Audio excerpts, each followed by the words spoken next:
মিলাদুন নবী পালন করার কোনো শক্তি ক্ষমতা আমাদের নাই। সিরাতুন নবী পালন করা আমাদের প্রত্যেকের উপর খরচ। রসুলের জন্ম পালন করার বিষয় নয়, রসুলের জন্ম হলো আলোচনা করার বিষয়।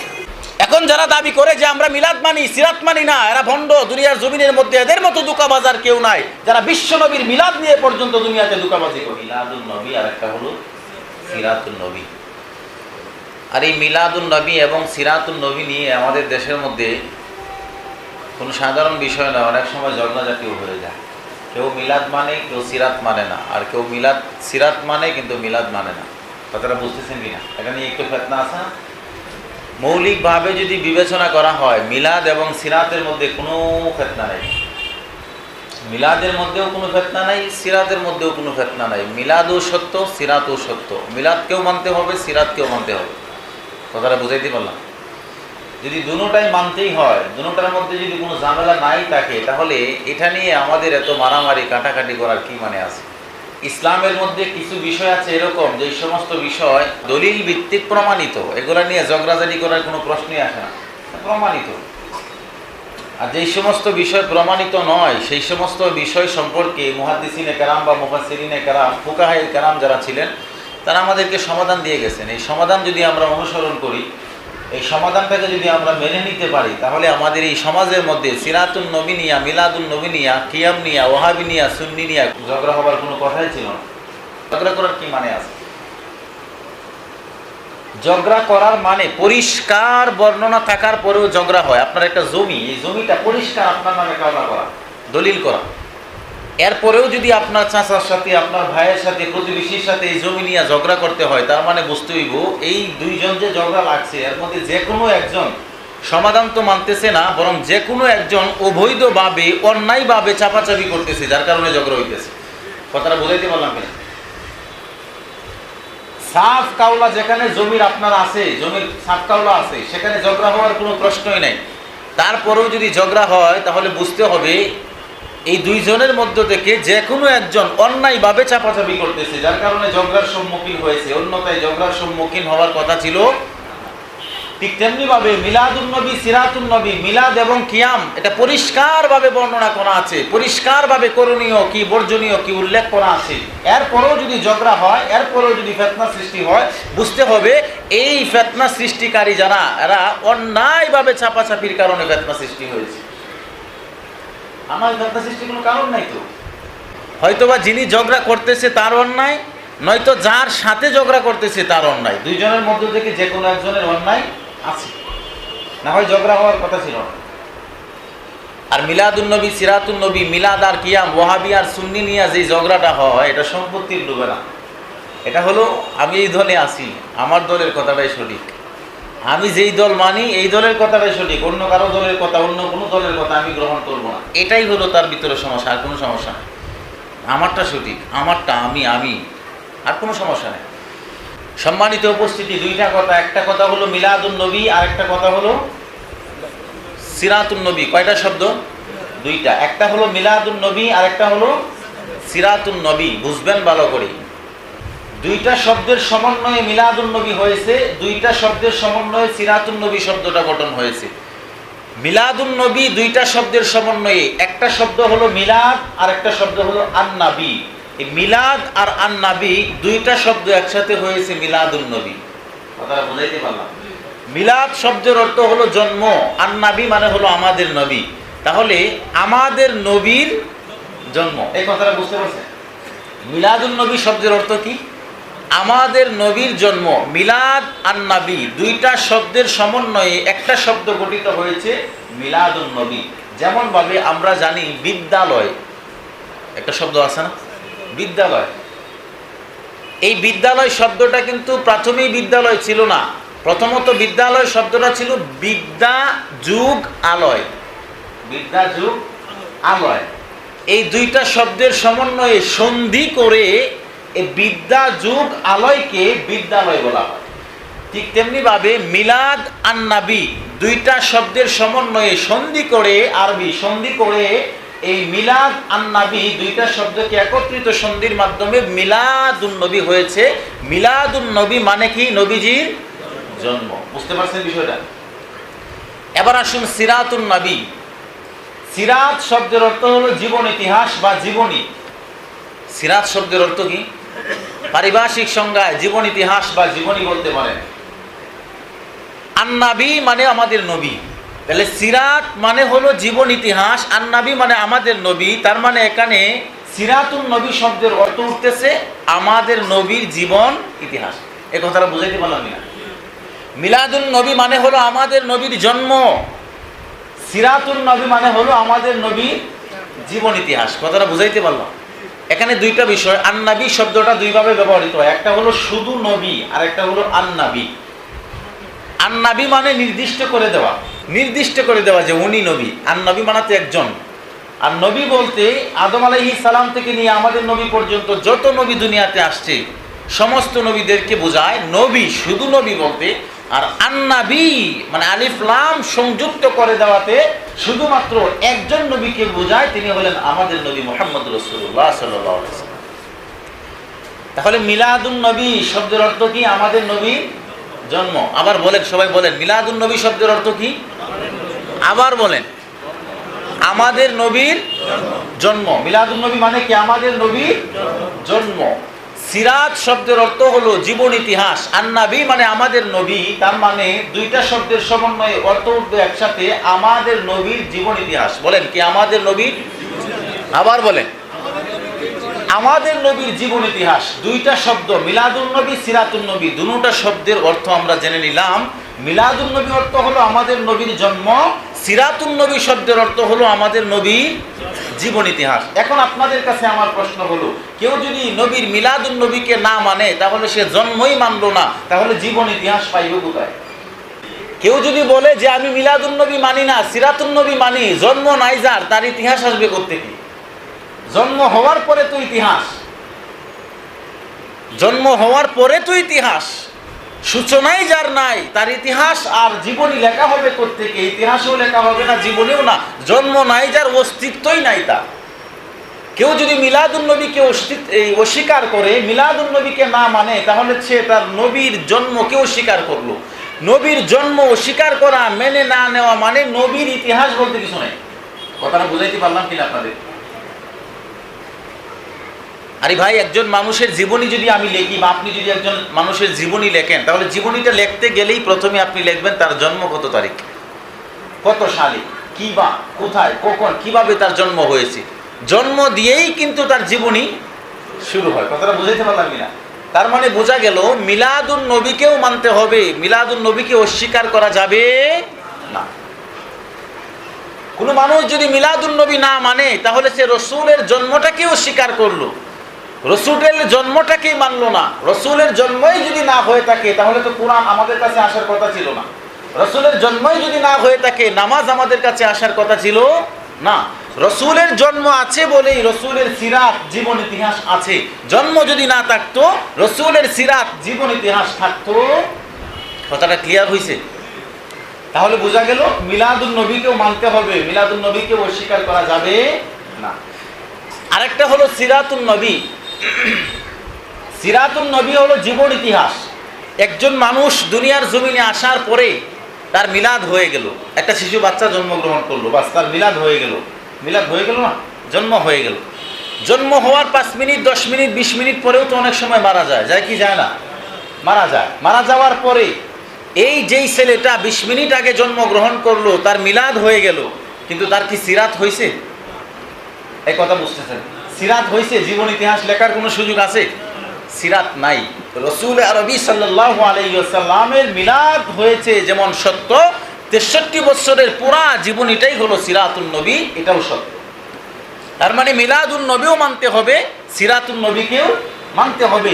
মিলাদুন নবীকে অস্বীকার করা যাবে না, সিরাতুন নবীকে অস্বীকার করার কোনো প্রশ্নই আসে না। কথাটা বুঝাইতে পারলাম? এতটুকু আলোচনার দ্বারাতে কি বুঝতে পারলেন? ঝগড়াঝাটি হওয়ার অনেক বিষয় আছে নাকি সমাধান আছে? সমাধান আছে। এখন আপনাদের কাছে আমার বলার বিষয় হলো, মিলাদুন নবী আর সিরাতুন নবীতে কি কি করণীয় আমাদের। মিলাদুন নবীতে আমরা কি করব, সিরাতুন নবীতে আমরা কি করব, ভালো করে বুঝবেন। মিলাদুন নবী, নবীর জন্ম, এটা কয় বছর? হ্যাঁ, নবীর জন্ম এটা কয় বছর লাগছে জন্ম হইতে? কথা বুঝে না আমার। নবীর জন্ম হইতে কয় বছর লাগছে? জন্ম হইতে একটা মানুষের কতক্ষণ লাগে? কয়েক মিনিট, কয়েক ঘন্টা, সর্বোচ্চ একদিন ধরে। একদিন তো আর জন্ম হয় না, জন্ম তো অল্প সময়ই হয়, এই দিনটাকেই ধরতে পারেন, এর চেয়ে বেশি তো আর পারেন না। তাহলে বোঝা গেল মিলাদুন নবী একদিনের বিষয় বা সামান্য সময়ের বিষয়। কথাটা বুঝতেছেন কিনা? মিলাদুন নবী যে বিষয়টা, এটা কতটুকু সময়ের জন্য? সামান্য সময়ের জন্য, মুহূর্তের জন্য, সর্বোচ্চ একদিনের জন্য। আর সিরাতুন নবী হলো মিলাদুন নবীর পর থেকে নিয়ে ওয়াফাতুন নবী, অর্থাৎ নবী দুনিয়া থেকে বিদায় নেওয়ার আগ পর্যন্তই নবীর জীবন ইতিহাস। তাহলে মিলাদুন নবী অল্প সময়ের জন্য, আর সিরাতুন নবী রাসূলের 63 বছরের পুরা জিন্দেগি।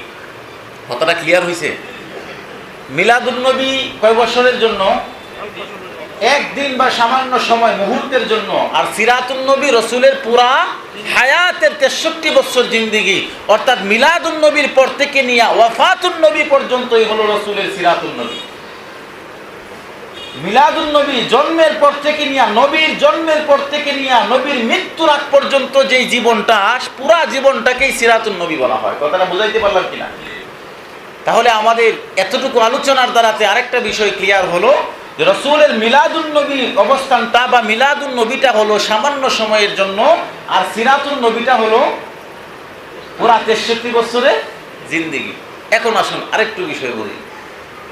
মিলাদুন নবীতে আমাদের কি করণীয় আর সিরাতুন নবীতে আমাদের কি করণীয়? রাসূলের মিলাদুন নবী সামান্য সময়ের জন্য, রাসূলের মিলাদুন নবী মানে জন্মটা সামান্য মুহূর্তের জন্য, সর্বোচ্চ একদিনের জন্য। একদিনের ভিতরে রাসূলের কি কি হয়েছে, এটা আমাদের কি কি করণীয় আছে, এটা আমাদের বোঝা দরকার। একটু ভালো করে বুঝবেন। এই কথাটা বোঝার আগে আরেকটা কথা বুঝে নেন। মিলাদুন নবী পালন করা নফল, মিলাদুন নবী পালন করা, আর সিরাতুন নবী পালন করা ফরজ। মিলাদুন নবী পালন করা নফল, সিরাতুন নবী পালন করা ফরজ। আবার বলেন, মিলাদুন নবী পালন করা নফল, আর সিরাতুন নবী পালন করা ফরজ। মিলাদুন নবী পালন করার কোনো শক্তি, যোগ্যতা, ক্ষমতা আমাদের নাই। সিরাতুন নবী পালন করতেই হবে, এটাই বাধ্যতামূলক। কথাটা ক্লিয়ার বুঝতে পারছেন? মিলাদুন নবী পালন করা কোনো শক্তি, ক্ষমতা, সৃষ্টির নীতিমালা, পদ্ধতি আমাদের নাই। আমাদের যোগ্যতাই নাই এটা পালন করা, যোগ্যতাই নাই আমাদের এটা পালন করা।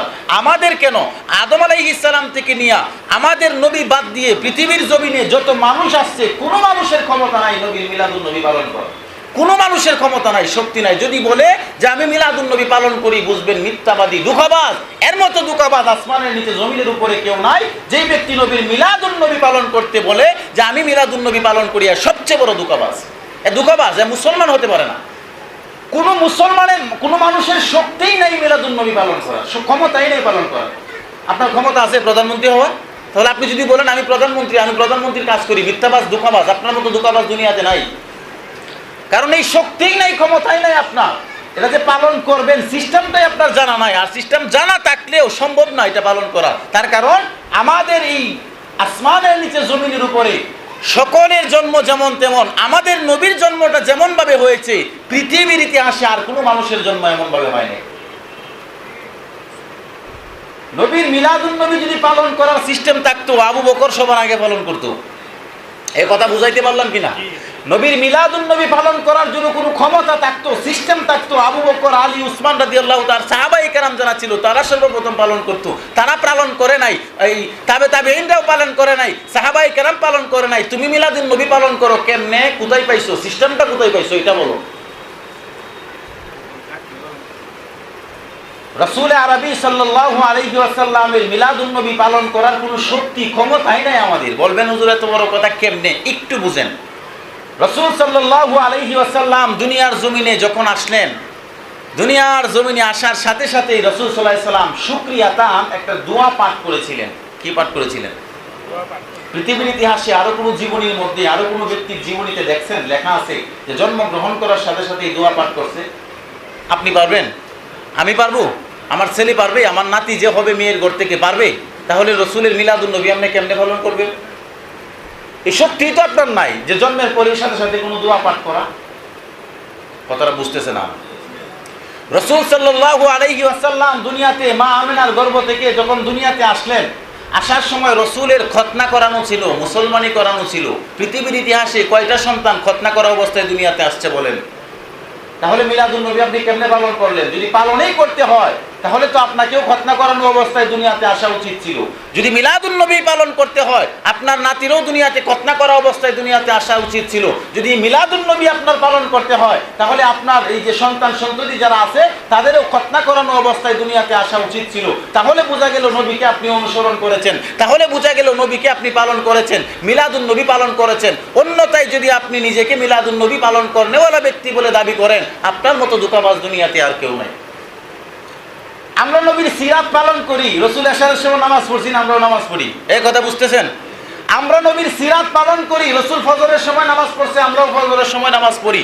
আমরা নবীর সিরাত পালন করি, রসুল কোরআন পড়ছে, আমরাও কোরআন পড়ি। আমরা রসুলের সিরাতুন নবী পালন করি, রসুল রমজানের রোজা রাখছে, আমরাও রোজা রাখি। আমরা রসুলের সিরাতুন নবী পালন করি, রসুল টুপি মাথায় দিছে, আমরাও মাথায় দেই। আমরা রসুলের সিরাত পালন করি, রসুল পাঞ্জাবি পরেছে, আমরাও পাঞ্জাবি পরি। আমরা রসুলের সিরাত পালন করি, রসুল পর্দা করেছে, আমরাও পর্দা করি। তাহলে বোঝা গেল সিরাতুন নবী পালন করার সিস্টেম, শক্তি, ক্ষমতা আমাদের আছে, মিলাদুন নবী পালন করার সিস্টেম, শক্তি, ক্ষমতা আমাদের। বুঝতে কষ্ট হইতেছে আপনাদের? রাসূল সাল্লাল্লাহু আলাইহি ওয়াসাল্লাম যেই দিন দুনিয়ার জমিনে আসছেন ওই দিন রাসূলের নার কাটা ছিল। নার বুঝেননি আপনারা? নাভির মধ্যে যে একটা এই মার সঙ্গে একটা সংযুক্তি থাকে নার, এই নার কাটা ছিল রাসূলের। দুনিয়াতে কয়টা সন্তান দুনিয়াতে আসছে নার কাটা অবস্থায়? একটা মাসে নাই। তো মিলাদুন নবী পালন করবেন কি আপনি? এটা তো সামান্য সময়ের জন্য।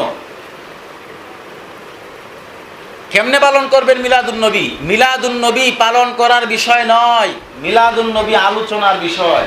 সিরাতুন নবী আলোচনার বিষয় নয়, পালন করার বিষয়। কথাটা বুঝাইতে পারলাম কিনা? খালি ফজরের নামাজ ফরজ, জোহরের নামাজ ফরজ, আসরের নামাজ ফরজ, পর্দা করা ফরজ, সুদ খাওয়া হারাম, ঘুষ খাওয়া হারাম, আলোচনা করলে হবে না, এটা কাজে পরিণত করতে হবে, পালন করতে হবে। আর সিরাতুন নবী বলতে পারবেন নবী নার কাটা অবস্থায় আসছে, খতনা করা অবস্থায় আসছে, কিন্তু পালন করতে পারবেন না যে আপনার নাতিরেও নার কাটা অবস্থায় দুনিয়াতে আনবেন, আপনার নাতিকেও খতনা করানো অবস্থায় দুনিয়াতে আনবেন। এটা পৃথিবীর কোনো মানুষের দ্বারাতে সম্ভব হবে না। তার মানে এটাই প্রমাণ হয় মিলাদুন নবী পালন করার কোনো শক্তি ক্ষমতা আমাদের নাই, সিরাতুন নবী পালন করা আমাদের প্রত্যেকের উপর ফরজ। এখন যারা দাবি করে যে আমরা মিলাদ মানি, সিরাত মানি না, এরা ভণ্ড। দুনিয়ার জমিনের মধ্যে এদের মতো ধোঁকাবাজার কেউ নাই যারা বিশ্ব নবীর মিলাদ নিয়ে পর্যন্ত দুনিয়াতে ধোঁকাবাজি করে। কথাটা ক্লিয়ার কাট বুঝতে পারতেছেন না? সন্দেহ আছে? রাসূল সাল্লাল্লাহু আলাইহি ওয়াসাল্লাম যেই দিন দুনিয়ার জমিনে আসলেন, রাসূল সাল্লাল্লাহু আলাইহি ওয়াসাল্লাম যেই দিন দুনিয়ার জমিনে আসলেন সেই দিন পারস্যের অগ্নি পূজকরা তাদের যে হাজার হাজার বৎসর পর্যন্ত জ্বালানো প্রজ্বলিত অগ্নি ছিল, যেই অগ্নিকে 1000 বৎসরের ভিতরে একদিনেও নিভতে দেয় নাই। 1000 বৎসরের ভিতরে কয়দিনেও নিভতে দেয় নাই? একদিনেও নিভতে দেয় নাই। এক তালে একভাবে সেই ওই অগ্নিটাকে, আগুনটাকে প্রজ্বলিত করে রেখেছিল। রাসূলের জন্মের সময় সেই আগুন নিভে গিয়েছিল। আপনারাই বলেন পৃথিবীর ইতিহাসে আপনার যখন জন্ম হয়েছে, আমার যখন জন্ম হয়েছে, বাইতুল মুকাররমের ইমাম সাহেবের যখন জন্ম হয়েছে, কাবাগরের ইমাম সাহেবের যখন জন্ম হয়েছে, কয় জায়গায় কয়টা আগুন নিভছে? কথা কয় না কেরা? কত জায়গায় কতটা আগুন নিবেছে? একটা আগুনও নিবে নাই। তাহলে জন্ম পালন করবেন কেমনে? যদি পালন করতে হয় তা আপনার নাতির জন্মের সময় আগুন নিবাই তুইব, আমনে পানি ডাইলে নিবাইলে হইতো না। রাসূল সাল্লাল্লাহু আলাইহি ওয়াসাল্লামের জন্মের সময় কাবাগরের ভিতরে তারা যে মূর্তিগুলাকে ঢুকিয়েছিল, কাবাগরের ভিতরের মূর্তিগুলা রাসূলের জন্মের সময় প্রত্যেকটা মূর্তি আল্লাহকে সেজদা দিয়েছে। কয়টা মূর্তি? প্রত্যেকটা মূর্তি আল্লাহকে সেজদা দিয়েছে রাসূলের জন্মের সময়। তাহলে আপনার আমার দুনিয়ার কোন ব্যক্তিটার জন্মের সময় হাতে বানানো মূর্তি সেজদা দেয়? দেখাইতে পারবেন? তাহলে রাসূলের জন্ম পালন করবেন কেমনে? রাসূলের জন্ম পালন করার বিষয় নয়, রাসূলের জন্ম হলো আলোচনা করার বিষয়। এই যে আমি আলোচনা করতেছি, কিন্তু এখন কি মূর্তিকে সেজদা দেওয়ায় আমি পালন করায় দেখাইতে পারবো? খতনা করানো অবস্থায় সন্তান জন্ম দিয়ে আমি দেখাইতে পারবো? নার কাটা অবস্থায় সন্তান জন্ম দিয়েও আমি দেখাইতে পারবো না। অগ্নিপূজকদের অগ্নি নিভে যাবে জন্ম হওয়ার কারণে, এই ইতিহাসও আপনাদেরকে আমি বলতে পারবো, কিন্তু বাস্তব প্র্যাকটিক্যাল দেখাইতে পারবো না। তার মানে এটাই স্পষ্টভাবে প্রমাণ হয়ে যায় রাসূলের জন্ম হলো আলোচনার বিষয়, মিলাদুন নবী হলো আলোচনার বিষয়, আর সিরাতুন নবী হলো পালন করার বিষয়। কাহারও ব্যাপারে কোনো কথা আছে? সন্দেহ আছে আপনাদের? তাহলে দুনিয়ার জমিনের মধ্যে যেহেতু রসুলের মিলাদের সাথে, রসুলের জন্মের সাথে পৃথিবীর কারো জন্ম মিলবে না, মিলানো সম্ভবও না, মিলানোর শক্তিও আমাদের নাই, মিলানোর ক্ষমতাও আমাদের নাই, মিলাদুন নবী পালন করার শক্তি আমাদের নাই, মিলাদুন নবী পালন করার ক্ষমতা আমাদের নাই, মিলাদুন নবী আলোচনা করার শক্তি ক্ষমতা আমাদের আছে, যেটা আলোচনা করতেছি। কথাটা বোঝাইতে পারলাম কিনা আপনাকে? আর সিরাতুন নবী হলো রাসূল সাল্লাল্লাহু আলাইহি ওয়াসাল্লামের 63 বছরের পুরা জিন্দেগি। 63 বছরের পুরা জিন্দেগিতে কোরআন নাজিল হয়েছে। তাই নাজিল হয়েছে কিনা? কোরআন নাজিল হয়েছে। 63 বছরের জিন্দেগির ভিতরে রাসূল সাল্লাল্লাহু আলাইহি ওয়াসাল্লামের উপর নামাজ ফরজ করা হয়েছে। 63 বছরের জিন্দেগির ভিতরে রাসূলের উপর পর্দা ফরজ করা হয়েছে। 63 বছরের জিন্দেগির ভিতরে রাসূলের উপরে সুদ ঘুষ হারাম করা হয়েছে, জিনা করা হারাম করা হয়েছে, চুরি করা হারাম করা হয়েছে। যারা বলে সিরাতুন নবী মানে না, তারা কি বুঝাইতে চায়? তারা রাসূলের সিরাত মানে না, এটা বুঝাতে চায়, মূলত এটা নয়। যারা বলে সিরাতুন নবী মানে না, তারা মূলত কোরআন মানতে চায় না। যারা বলে সিরাতুন নবী মানে না, রাসূলের জীবন মানে না, তারা মূলত নামাজ পড়তে চায় না। কারণ সিরাতুন নবী মানলেই তো সিরাতের মধ্যে নামাজ আছে। এই কথাটা বুঝাইতে পারলাম কিনা? যারা বলে সিরাতুন নবী মানে না, সিরাত মানলেই তো ঘুষ খাইতে পারতো না। যারা বলে সিরাত মানে না, সিরাত মানলেই তো সুদ খাইতে পারবো না। যারা বলে সিরাত মানে না, সিরাত মানলেই তো পর্দা করে চলতে হবে, বেপর্দায় চলতে পারবে না, এই জন্য তারা সিরাত মানে না। মৌলিকভাবে মিলাদুন নবী যারা বলে মিলাদ মানি, সিরাত মানি না, তারা মূলত নবীর জীবনী জানা অজানা বা নবীর জীবনের প্রতি সম্মান প্রদর্শন করা বা নবীর জীবনীর ভালোবাসা নিজের ভিতরে ঢুকানো, এটা তাদের উদ্দেশ্য না। উদ্দেশ্য হলো দুনিয়ার জমিনের মধ্যে এই নামাজ, রোজা, হজ, যাকাত, এই সমস্ত বিষয় জীবনীতে পরিচালিত হয়েছে, জীবনীতে হুকুম আহকাম জারি হয়েছে, এই সমস্ত জিনিস থেকে বাইচে থাকা, মানুষকে এই সমস্ত জিনিস থেকে বাঁচায়া, এই সমস্ত জিনিস থেকে দূরে রাখা, জাহান্নামের উপযুক্ত বানায় দেওয়া, এটা কোনো মানুষের কাজ না, শয়তানের কাজ।